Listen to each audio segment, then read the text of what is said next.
रामो नाम गुणग्राम पुण्यारण्यविहारिणौ।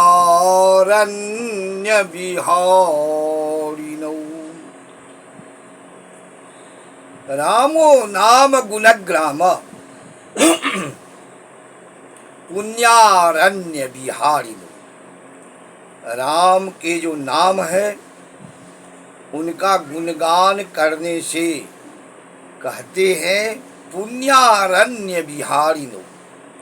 अगर जो निरंतर राम के गुण का गान करेगा, ग्रहण करेगा, वो पुण्यारण्य पुण्य रूपी जंगल में विहार करेगा।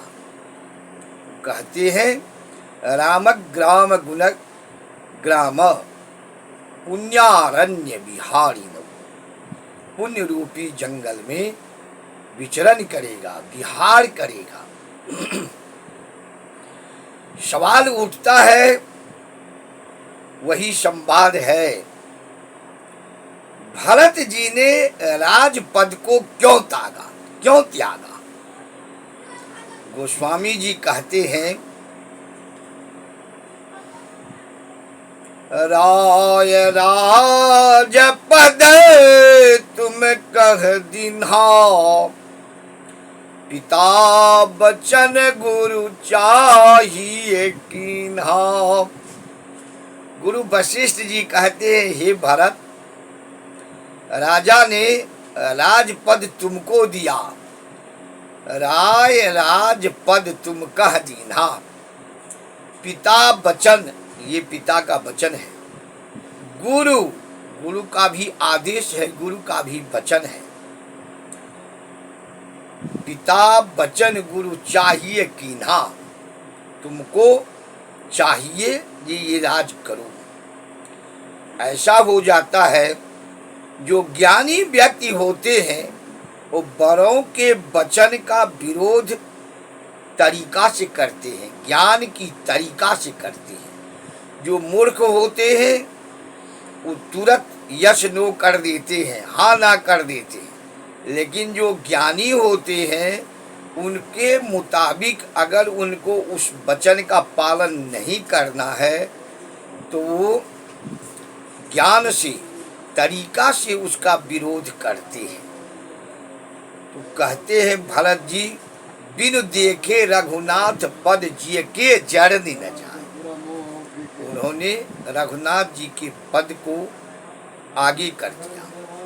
और गुरु के वचन का विरोध करना है तो कैसे किया जाए? अर्थात भरत जी त्यागी थे या भरत जी बहुत बड़े लालची थे?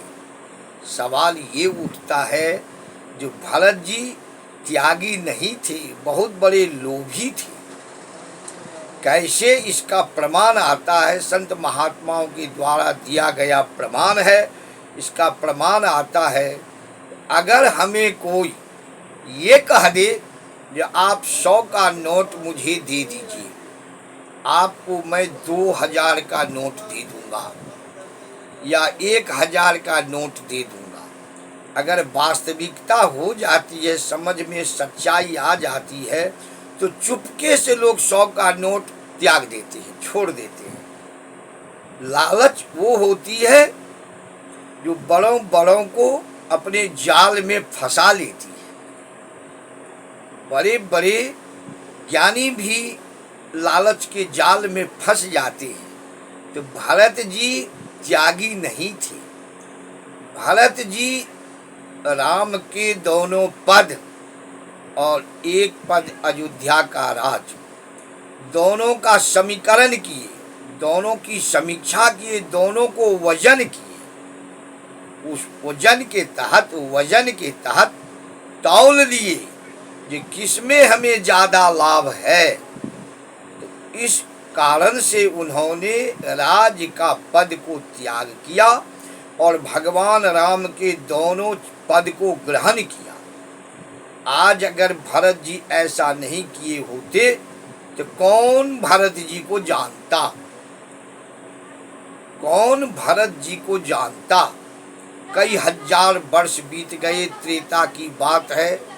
भरत की चर्चा लोग अभी भी करते हैं, और उस भरत की चर्चा और आज के भरत की चर्चा में बहुत अंतर है।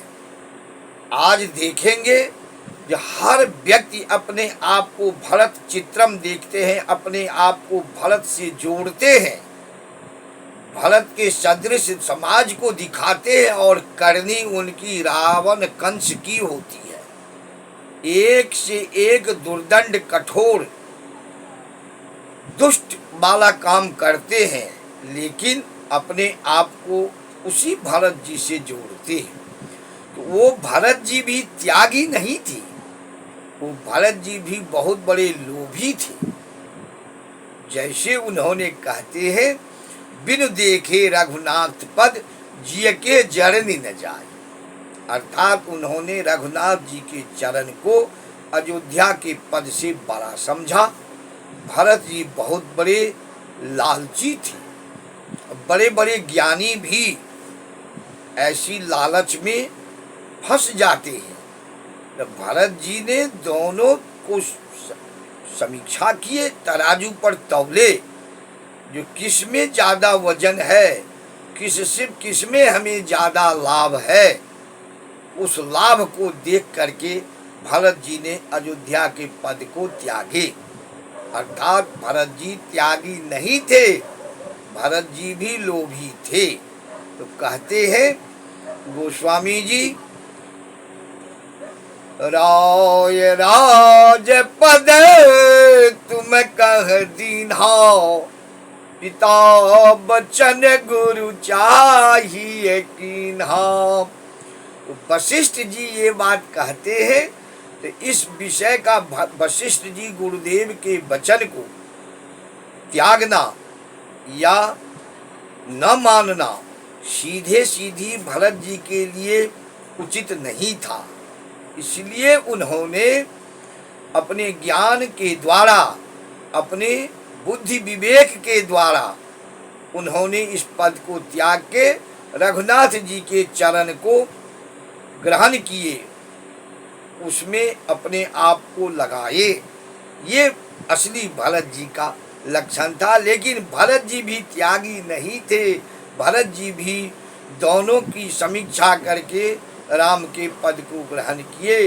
प्रेम से बोलिए श्री रामचंद्र भगवान की जय, भरत जी महाराज की जय, गुरु वशिष्ठ जी महाराज की जय।